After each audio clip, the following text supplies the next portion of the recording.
when they hit the ground, and the crushing injury when they were hit in the belly with the, with the handlebar. This is another injury that we see quite often. This is a lap belt injury. Now, I'm not suggesting that we don't put lap belts on our kids. I'm just telling you that if you have a kid that's in a lap belt and has a high-speed motor vehicle accident, they are at higher risk to having this kind of injury. Okay, so here you can see this is the lap belt coming across this child's abdomen. They're at risk for injury to the liver. The liver in a child is relatively larger. We talked about the larger abdominal organs. The bowel, which are right below the liver, and then the spinal column or the vertebra. So this is something that happens, again, not infrequently with high-speed motor vehicle accidents, where we get this. And the one thing that's not up here, occasionally we also get with very, very severe injuries, we can get vascular injury or injury to the aorta or one of the vessels. And we talked about pedestrian struck, how kids, because of their height, because of their wanting to run out in the middle of the street, because whatever reason, they tend to be hit more often by cars than everybody else, I mean, relatively speaking. And you get this Waddell's triad, and the Waddell's triad, and I'll just see if I can make it out here without the microphone squealing. All right, and it's basically this. So you get a high lower extremity injury. You can see that the bumper of the car is striking this young man in the leg. You get an injury to the torso, where the front of the car, it strikes the abdomen or the chest, and then again the head injury and falling. One of the things that we can really prevent here, and this is what one of the things I'll talk about in a bit, is head injury. And this is a leading cause of pediatric trauma, and the issue with them is that, well, a couple things. First of all, like I said before, the kids, their heads are bigger, relatively bigger. Their neck is relatively weaker. So when they're hit by something or they fall, their head acts like a sort of projectile missile. It's much more likely to get hit, and it's much more likely to get hit hard. Also, their skull is thinner. So again, the underlying brain is much more at risk.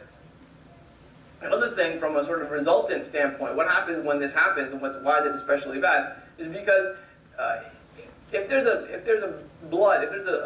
collection of blood that's inside the skull, from a trauma standpoint, it's not. I don't want to say it's not that bad. It's less bad than if you have diffuse edema. Edema is just medical jargon. What it means is just swelling. So if your brain starts swelling, there's really not much you can do. As opposed to if you've got a collection of blood, that surgically you could go and take that blood out. So swelling is much worse for brains than blood clot. And young brains tend to swell more than bleed. Okay, that's a lot of information, but I hope you all understand that sort of from a result standpoint, what happens after the traumatic injury, that's what's especially bad about head injuries in kids.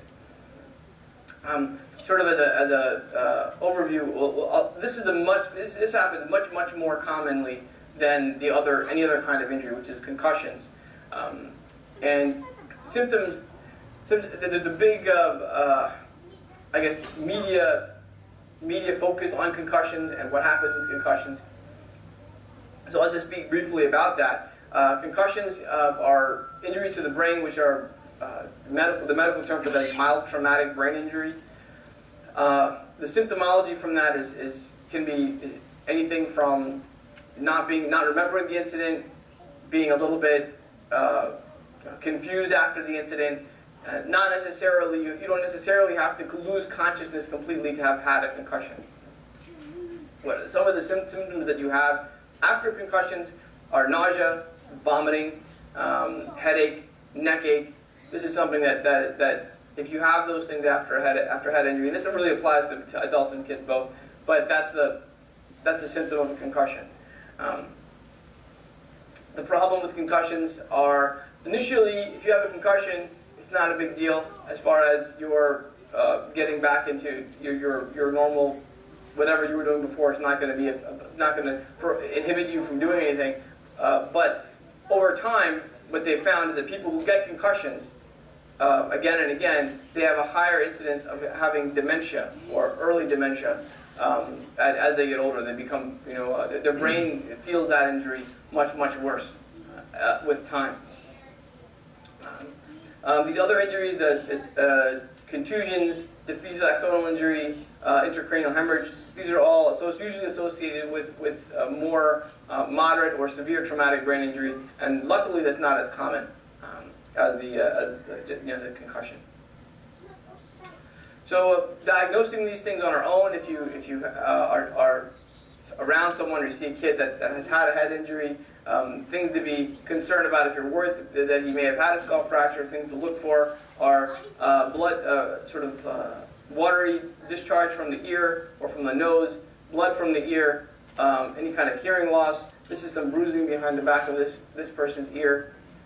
This is something that you can see with skull fractures if you are concerned about it. Chest trauma. Here you can see this child has had some chest trauma on the left side of his chest. This heart is supposed to be over there. You can see it's now over here. The reason why that is because because of the amount of trauma that they received to the other side of the chest. That's pushed the heart over.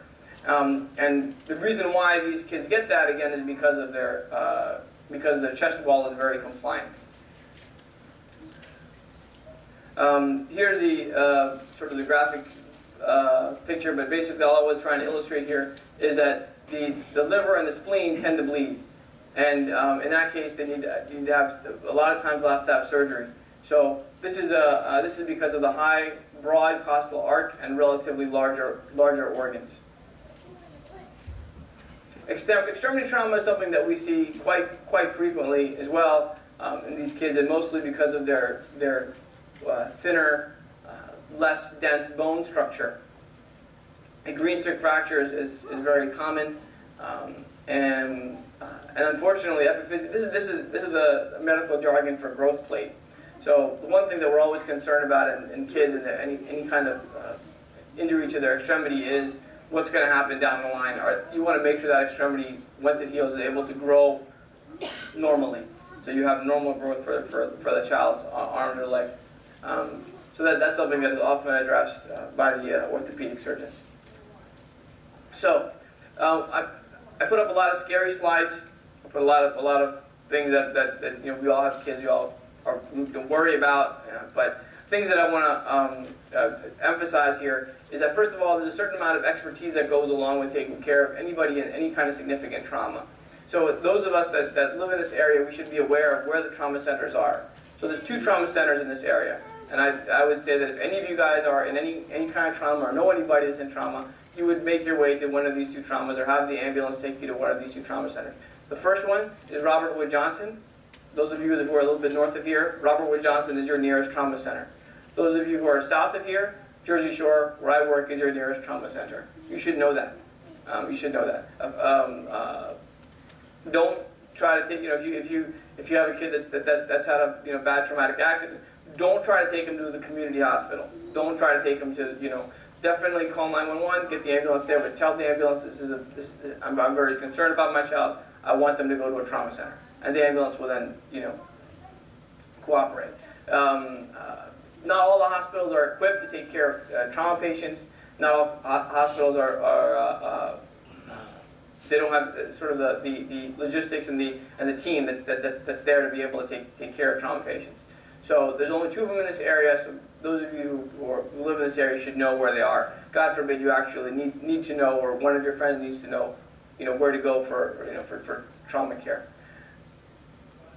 The other point is in pediatric trauma, especially, what we notice is that when a child gets hurt, really the whole family then is sort of it changes. It's a life-changing or everything-changing event.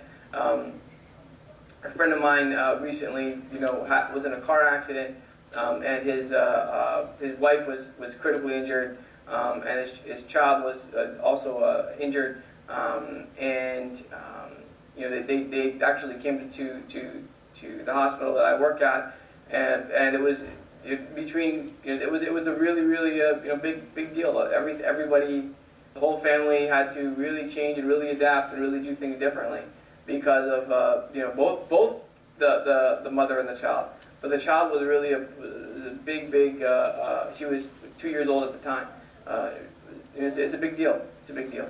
So just something to keep in mind. So how do we prevent these kinds of things? Because trauma is a disease. Prevention is the vaccine. So we talked about vaccines before. I'm not going to talk about vaccines again, but just sort of an idea that you can actually prevent some of these traumatic injuries. So how do you prevent these things? Generally, what we want to do is make sure that everybody's educated about the way that these injuries happen. So the talk that I'm doing today is sort of an introduction to some of the more common mechanisms of incurring trauma, which is pedestrian struck. We talked about that. The riding your bike and getting hit. We talked about that. So the education and community outreaches are things that we need to be able to do. So what kind of things do we do at Jersey Shore? We do a few different things. Car seat checks we do on Tuesdays every month, just to make sure that everybody has their child in the car seat correctly. Walk around programs. This is something that at Jersey Shore we have a nurse that actually you can make an arrangement with, and you can come and do a program to teach you how to make sure that your kid's in the car seat correctly.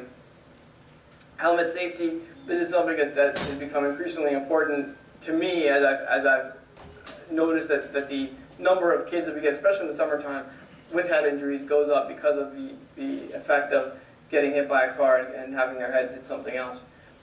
So this is a program that we have boards to bikes and bike rodeos, which we can arrange with, again, the nurse in our trauma center can come and can work with the kids to try to show them that what you can do on a bike. The bike rodeo is kind of an interesting event where you set up obstacles and you wear your bike and you wear your helmet, you ride your bike, and you kind of can see what the bike can do, what it can't do, but also it also shows the kids that they ought to wear helmets while they're doing any of these things. Sports injuries, we see this again all the time with football and other contact sports where we get concussions, and for that we need to educate the parents and the coaches. That's something that also we're doing in the community. We're active with that. Teen drivers, I don't know if any of you all have teenagers, but distracted driving is a big issue. So again, we go out to the community and do these kinds of instructional sessions with kids in schools and other places. So I'll just stop there. I know I've given a lot of information. I'll take questions at this time.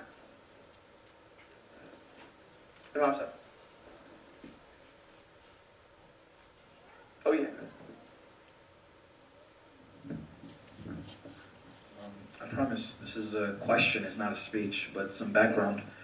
There's a hadith of the Prophet ﷺ that a strong person is not a person that can overpower someone else, but a person that controls his anger at a time of anger. And usually, and this doesn't just apply to other people, but it applies to your family also, and people lose their temper, and it affects the children. And there's another hadith in which the Prophet ﷺ tells Hazrat Aisha Siddiqa radiallahu ta'ala anha that gentleness, when it's put into something, it beautifies it. And when it's taken away from something, it degrades it or debases it. And my question is that in our culture, when we tend to discipline our children, it's very physical. And I say culture because it's not religion, because the Prophet ﷺ, there's a hadith of Hazrat Anas, which he says that the Prophet ﷺ, like the 10 years I served him, not once did he say, oof, or not once did he say to me that, why did you do this, why didn't you do this? And in another hadith of, I believe in Riyaz al-Salihin, it's a hadith book of Imam Nawawi, in which he says that even animals should not be hit in the face.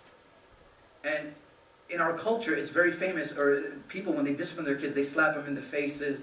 And coming to my question is that, what are the effects of people that try to discipline their kids, like especially infants? I heard that if you shake them, that might cause some type of trauma. I want to know, like, what are the negative effects of trauma that is induced by parents that discipline their children without knowing what it can, what it can cause? Sure, that's a great question. I guess we can take it from the top because